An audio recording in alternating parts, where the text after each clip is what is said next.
ஒட்டுமொத்த போலீஸ் டிபார்ட்மெண்ட்டோட கண்லையுமே மண்ணை தூவிட்டு கிட்டத்தட்ட 20 நாட்கள் தலைமறைவாக இருந்த இலங்கையினுடைய முன்னாள் ஐஜிபி தேசபந்து தென்னகோன் அவருக்கு இன்றைக்கு மாத்தறை நீதிமன்றத்தில் பிணை வழங்கப்பட்டிருக்குது.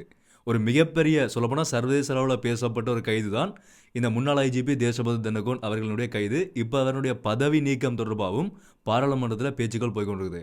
ஸோ இதோடு சேர்த்து இன்னும் 2 முக்கியமான விடயங்கள் இருக்குது. இந்த 3 விஷயங்களை தான் என்னோட இந்த வீடியோவில் டீட்டெயிலாக பார்க்க போகிறோம். என்ன விஷயம் தெளிவாக முதலிருந்தே சொல்கிறேன். அனைவருக்கும் வணக்கம். நான் உங்கள் BK கரைகாலன். அதனதை பார்க்குறதுக்கு முதல் என்னோட வீடியோக்கு 5 புதுசாக வந்து பார்த்து கொண்டு சொன்னால் இனிமேல் சப்ஸ்கிரைப் பண்ணணும்னு சொன்னால் மறக்காம சப்ஸ்கிரைப் பண்ணி அந்த பெல் ஐக்கனை கிளிக் பண்ணி ஒரு ஆப்ஷன் சொல்லுங்கள். அப்போ நான் அப்லோட் பண்ணக்கூடிய வீடியோஸ் எல்லாமே தொடர்ச்சி அவங்களுக்கு கொடுத்த நோட்டிஃபிகேஷன்ஸாக வரும். அதுமாதிரி யாராவது நான் பர்சனலாக ஃபாலோ பண்ண நினச்சிங்கன்னு சொன்னாலும் இன்ஸ்டாகிராமில் போய் BK கரைகாலன் சர்ச் பண்ணிங்கன்னு சொன்னால் அந்த ப்ரொஃபைல் வரும். அங்கே மறக்காம ஃபாலோ பண்ணி கொடுங்க. இந்த வீடியோ லைக் பண்ணுங்க மறந்தாங்க. வீடியோட கடைசியில் முடிஞ்ச வரைக்கும் எல்லாருக்குமே இந்த வீடியோ ஷேர் பண்ணி விட்ருங்க. முதலாவது இந்த முன்னாள் ஐஜிபி தேசபந்து தென்னகோன் அவருக்கு வழங்கப்பட்ட பிணைன்றது ஒரு பெரிய அளவில் பார்க்கப்படக்கூடிய ஒரு விடயமாக தான் மாறி இருக்குது. ஏன்னு சொன்னால் அவருடைய கைது எப்படி நடந்ததுன்றதும் எல்லாருக்குமே தெரியும். ஒரு மிகப்பெரிய சொல்லப்போனால் சர்வதேச அளவிலையும் பேசப்பட்ட ஒரு முக்கியமான விடயமாக கூட அது மாறி இருந்தது. பிப்ரவரி மாதம் 28ஆம் தேதி முன்னாள் ஐஜிபி தேசபந்து தென்னகோன் அவரை கைது செய்ய சொல்லி மாத்தறை நீதிமன்றத்தால் உத்தரவு பிறப்பிக்கப்பட்டது ஒரு துப்பாக்கி சூடு வழக்கு தொடர்பாக. ஆனால் அவர் அப்பவே தலைமறைவாகிட்டார். தலைமறைவாகி கிட்டத்தட்ட ஒரு 20-22 நாட்களுக்கு பிறகு மார்ச் மாதம் 19ஆம் தேதி தான் அவராக மறுபடியும் மாத்தறை நீதிமன்றத்தில் சரணடைஞ்சிருந்தார். அதுக்கு பிறகு அவர் விளக்கமறியலில் வைக்கப்பட்டு இப்போ ஒரு 20 நாட்களுக்கு பிறகு இன்றைக்கு அவருக்கான பிணை வழங்கப்படுகிறது. 2 சரீர பிணைகளையும் 1 மில்லியன் ரூபாய் அபராதமும் 1 மில்லியன் ரூபாய் பிணையும் விதிக்கப்பட்டு தான் அவர் இப்போ பிணையில் விடுவிக்கப்பட்டிருக்கிறார். ஆனால் இவர் பிணையில் விடுவிக்கப்படுறதுக்கு முதலே இவர் விளக்கமறியலில் வைக்கப்பட்டிருக்கும் போதே அவருடைய வீடு சோதனைக்கு உட்படுத்தப்பட்டது. அவருக்கு வெளிநாட்டு பயணத்தடை விதிக்கப்பட்டிருந்தது. இந்த மாதிரி நிறைய விஷயங்கள் நடந்தது. அவருடைய வீடு சோதனைக்கு உட்படுத்தப்பட்ட போது 1000க்கும் மேற்பட்ட வெளிநாட்டு பியர் பாட்டில்ஸ் அதே மாதிரி ஃபோன் கைத்துப்பாக்கி என்று சொல்லி நிறைய விஷயங்கள் கண்டுபிடிக்கப்பட்டது. அதையும் தாண்டி நடந்த ஒரு பெரிய ஒரு விஷயம் என்னென்னு சொன்னால் இலங்கையினுடைய பாராளுமன்றத்தில் 115 பாராளுமன்ற உறுப்பினர்கள் கையெழுத்து வச்சு இவருடைய பதவி நீக்கப்படணும், இவருடைய பதவி மீள பெற்றுக்கொள்ளப்படணும் என்று சொல்லி ஒரு மனு சமர்ப்பிக்கப்படுது. பாராளுமன்றத்தில் சமர்ப்பிக்கப்பட்டு அது பாராளுமன்றத்துக்கு எடுத்துக்கொள்ளப்படுது. ஸோ அந்த விடயங்கள் இப்போ பாராளுமன்றத்தில் தொடர்ச்சியாக போய்கொண்டு தான் இருக்குது. ஸோ அப்படி ஒரு மிகப்பெரிய சர்ச்சைக்கு மத்தியில் இருந்த ஒரு நபர் இன்றைக்கு அதே மாத்தறை நீதிமன்றத்தில் பிணையில் விடுவிக்கப்பட்டிருக்கிறார். இனிமேல் அவர் வெளிநாட்டுக்கு போக முடியாது. ஏன்டா பிணையில் விடுவிக்கப்பட்டால் வெளிநாடுகளுக்கு போக முடியாது. அதே மாதிரி இன்னும் ஒரு சில முக்கியமான அவர்களுக்கான கட்டுப்பாடுகளும் இருக்கும். அந்த கட்டுப்பாடுகளோடு தான் இருப்பார். ஆனால் இவருக்கு பிணை வழங்கப்பட்டன்றதே ஒரு பெரிய ஆச்சரியமான விடயமாக தான் இப்போ இலங்கையினுடைய அரசியல் தரப்பில் பார்க்கப்பட்டு கொண்டிருக்குது. ஓகே, இது முதலாவது ஒரு விஷயம். 2வது விடயம் என்னென்னு சொன்னால் நேற்று கிழக்கு மாகாணத்தினுடைய ஒரு முக்கியமான அரசியல்வாதியாக இருந்த பிள்ளையான் சிவனேசதுரை சந்திரகாந்தன் அவர் கைது செய்யப்பட்டிருந்தார் சிஐடியினரால்.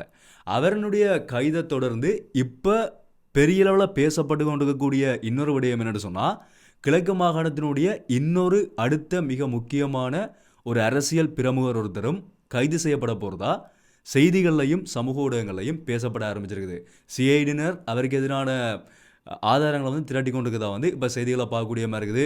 ஊழல் குற்றச்சாட்டுகள், அதே மாதிரி வருமானத்துக்கு அதிகமாக சொத்து சேர்த்தது, காணிகள் அரச காணிகள் அபகரிக்கப்பட்டது, மற்றது மக்களை மிரட்டி கப்பம் கோரினது, இந்த மாதிரி நிறைய குற்றச்சாட்டுகள் அவர் மேலே முன்வைக்கப்பட்டிருக்கிறதாகவும் அவர் அரசாங்கத்தில் முக்கியமான பதவிகளை வகித்த ஒரு நபர் என்று சொல்லி அவருடைய பேர் நேரடியாக குறிப்பிடப்படலை.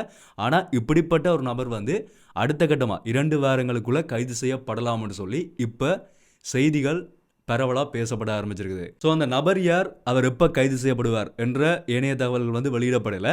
அவர் உத்தியோகபூர்வமாக கைது செய்யப்பட்டதுக்கு பிறகுதான் ஒருவேளை எங்களுக்கு தெரிஞ்சிருந்தாலும் எங்களால் சொல்ல முடியும். ஸோ அது வரைக்கும் ஒரு என்னென்னு சொன்னால் நேற்று பிள்ளையான் கைது செய்யப்பட்டதுக்கு பிறகு அவர் ராஜபக்ச குடும்பத்தோட நெருங்கிய உறவில் இருந்த ஒருத்தர்.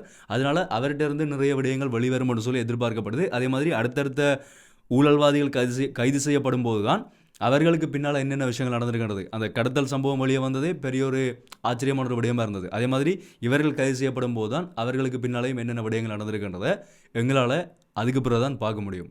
பொறுத்திருந்து பார்க்கலாம் அது எப்படிப்பட்ட நடவடிக்கையாக போகுதுன்னு சொல்லி. 3வது முக்கியமான விடயம் என்னென்னு சொன்னால் யாழ்ப்பாணத்தில் கிட்டத்தட்ட 35 வருடங்களுக்கு பிறகு ஒரு வீதி திறந்து வைக்கப்பட்டிருக்குது. 35 வருடங்களா இராணுவ கட்டுப்பாட்டில் அதி உயர் இராணுவ கட்டுப்பாட்டுக்குள்ள இருந்த ஒரு பாதை தான் இன்றைக்கு காலையில் 6 மணிக்கு இது எங்கே திறந்து வைக்கப்பட்டிருக்குன்னு சொன்னால் பலாலி ரோட்டில் பலாலி பசாவிளான் சந்தியிலிருந்து பருத்தித்துறை பொன்னாலை வீதியோட இணைகிற பலாலி சந்தி வரையான 2.5 கிலோமீட்டர் நீளமான வீதி தான் இன்றைக்கு காலையில் திறந்து வைக்கப்பட்டிருக்குது.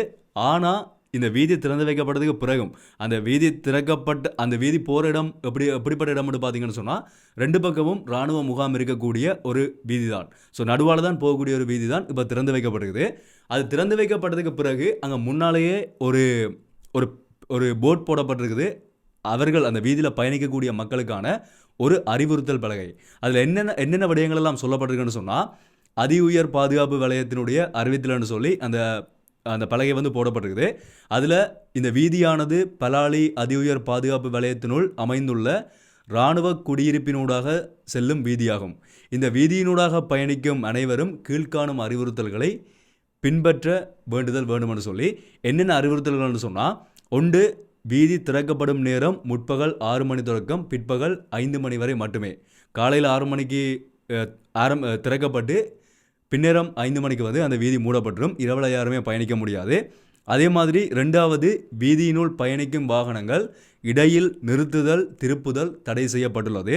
3வது, வீதியில் பயணிக்கும் சந்தர்ப்பத்தில் வீதியின் இருபுறமும் புகைப்படம் எடுத்தல் ஒளிப்பதிவு செய்தல் போன்றவை தடை செய்யப்பட்டுள்ளது. யாருமே ஃபோட்டோவோ வீடியோவோ அந்த வீதிக்குள்ளே போய் எடுக்க முடியாதுன்னு சொல்லி சொல்லப்பட்டிருக்குது. அடுத்தது 4வது, இந்த வீதியில் நடைப்பயணங்கள் தடை செய்யப்பட்டுள்ளது. வாகனத்தில் மட்டும்தான் போகலாம், யாருமே நடந்து போக முடியாதுன்னு சொல்லி சொல்லப்பட்டிருக்குது. அடுத்தது, இந்த வீதியில் பயணிக்கும் பயணிகள் போக்குவரத்து பேருந்துகள் தவிர்ந்த ஏனைய பேரவூர்திகள் பயணிக்க தடை. போக்குவரத்து பேருந்துகள் மட்டும்தான் பயணிக்கலாம், மற்ற பெரிய லொரி அந்த மாதிரியான வாகனங்கள் பயணிக்க முடியாது என்ற மாதிரி போடப்பட்டிருக்குது. அடுத்தது, இந்த வீதியில் செல்லக்கூடிய வேகம் ஆகக்கூடியது 40 கிலோமீட்டர் மாத்திரமே. 40 கிலோமீட்டருக்கு மேலே பயணிக்க முடியாது. அடுத்தது, இந்த வீதியில் பயணிக்கும் சாரதிகள் மற்றும் அனைவரும் தம்மை அடையாளப்படுத்திக் கொள்ளக்கூடிய ஆவணங்களை பயணத்தின் போது வைத்திருத்தல் அவசியமானதாகும். மேற்குறிப்பிட்ட அறிவுறுத்தல்களை மீறுதல் சட்டப்பூர்வ நடவடிக்கை மேற்கொள்ளக்கூடிய குற்றமாகும் என்று சொல்லி இந்த அறிவுறுத்தல்களின் கீழே தான் அந்த 2.5 கிலோமீட்டர் நீளமான 35 வருடங்களாக திறக்கப்படாத வீதி இப்போ திறக்கப்பட்டிருக்குது. 1990ஆம் ஆண்டில் இந்த உள்நாட்டு யுத்தம் காரணமாக மூடப்பட்ட வீதி என்று சொல்லப்படுது. ஏன்னு சொன்னால் அங்கே இராணுவ குடியிருப்பு இருந்ததால், இராணுவத்தினருடைய கேம்ப் இருந்ததால் தான் அந்த வீதி மூடப்பட்டிருக்குது. இப்போ 35 வருடங்களுக்கு பிறகு இன்றைக்கு அந்த வீதி திறந்து வைக்கப்பட்டிருக்குது. இதுக்கு இப்போ தமிழ் தரப்பில் இருக்கக்கூடிய ஒரு சில அரசியல்வாதிகளால் எதிர்ப்புகளும் வெளியாக ஆரம்பிச்சிருக்குது. கேள்விகள் ஏன்னு சொன்னால், இவ்வளவு காலமும் திறக்காத வீதி இப்போ தேர்தல் வாரதுனால எதுக்காக நீங்கள் திறந்து வைக்கிறீங்க? அதே மாதிரி யாழ்ப்பாணத்தில் 30 வருடங்களுக்கு பிறகு ஒரு காணியும் விடுவிக்கப்பட்டிருக்குது. இன்றைக்கு இராணுவத்தினருடைய கட்டுப்பாடுக்குள்ளே இருந்த ஒரு காணியும் 30 வருடங்களுக்கு பிறகு விடுவிக்கப்பட்டிருக்கிறதா இப்போ செய்திகளில் பார்க்கக்கூடிய மாதிரி இருக்குது. ஸோ இந்த 3 விஷயங்களும் தான் முக்கியமான விஷயங்களாக நான் சொல்லணும்னு நினச்சிருந்த ஒரு விஷயங்கள். இதை பற்றின உங்களுடைய கருத்துக்கள், நீங்கள் இதை பற்றி என்ன நினைக்கிறீங்க? முக்கியமாக ஐஜிபி தேசபந்து தென்னகோன் அவருடைய பிணை தொடர்பாக என்ன நினைக்கிறீங்க? அதே மாதிரி அந்த அடுத்து கைது செய்யப்பட போகிற நபர் அவருடைய ஏதாவது உங்களுடைய ஊகங்கள் இருந்தாலும் அதையும் நீங்கள் தாராளமாக கிளர்க்கணும்னு சொல்லலாம். ஸோ தொடர்ச்சியான அப்டேட்ஸ் வரும்போது அதை பற்றின வீடியோகளையும் கட்டாயமாக அப்டேட் பண்ணுறோம். அதேமாதிரி நீங்கள் பார்க்கணும்னு சொன்னால் சப்ஸ்கிரைப் பண்ணணும்னு சொன்னால் மறக்காமல் சப்ஸ்கிரைப் பண்ணி அந்த பெல் ஐக்கனை கிளிக் பண்ணி ஒரு ஆப்ஷன் வச்சுக்கொள்ளுங்க. அதில் அப்லோட் பண்ணக்கூடிய வீடியோஸ் எல்லாமே தொடர்ச்சி அவங்களுக்கு கொடுங்க நோட்டிஃபிகேஷன்ஸாக வரும். ஸோ மீண்டும் ஒரு வீடியோவில் சந்திப்போம். நன்றி.